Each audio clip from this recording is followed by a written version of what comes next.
Let's begin our morning news segment today with the very positive news. Vietnam's stock market has officially been upgraded to secondary emerging market status by global index provider FTSE Russell just a few hours ago, 3 a.m. Hanoi time.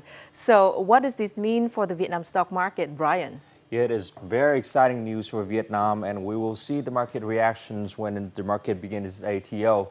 And this milestone marks a significant step forward in the robust development of Vietnam's stock market, recognizing the comprehensive reform efforts carried out by Vietnam's security sectors with the aim of building a transparent, modern, and efficient market that adheres to the international standards. FTSE has announced a reclassification of Vietnam from frontier to secondary emerging market status, with an effective date of Monday, 21st September 2026, subject to an interim review in March 2026. Vietnam's State Securities Commission (SSC) will continue to work closely with FTSE Russell to ensure a smooth transition in accordance with the official roadmap.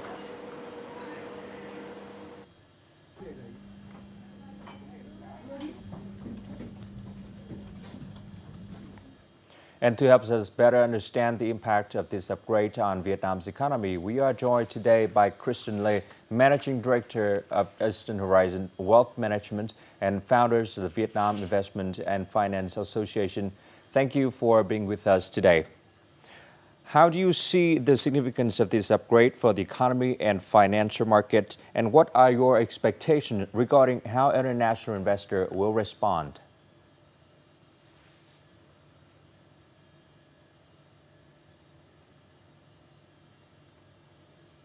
This upgrade is transformational.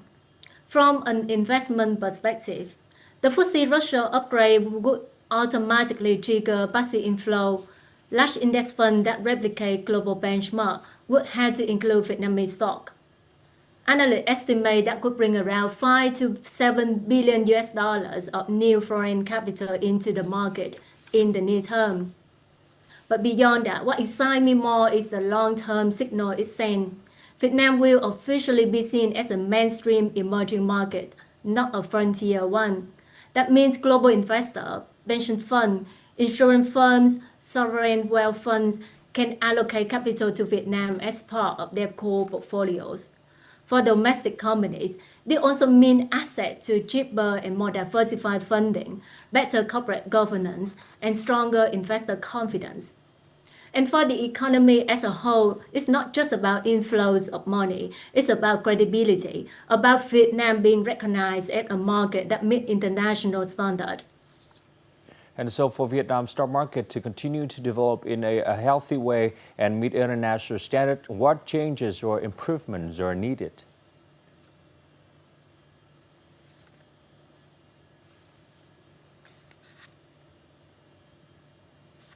I think the upgrade should be seen as a beginning, not the end point. There are several areas Vietnam can continue to strengthen. Firstly, liberalizing foreign ownership limits in a transparent and predictable way. That consistency builds trust. Secondly, investor protection and market supervision, ensuring fair play, combating insider trading, and improving dispute resolution mechanism. Next one, broader product diversification, developing exchange-traded funds, green bond, retirement funds, and derivatives of risk management.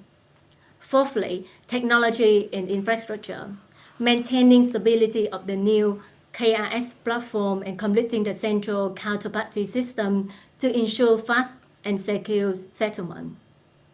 And last but not least, financial literacy and investor education, helping retail investors understanding long-term investing, not just short-term speculation.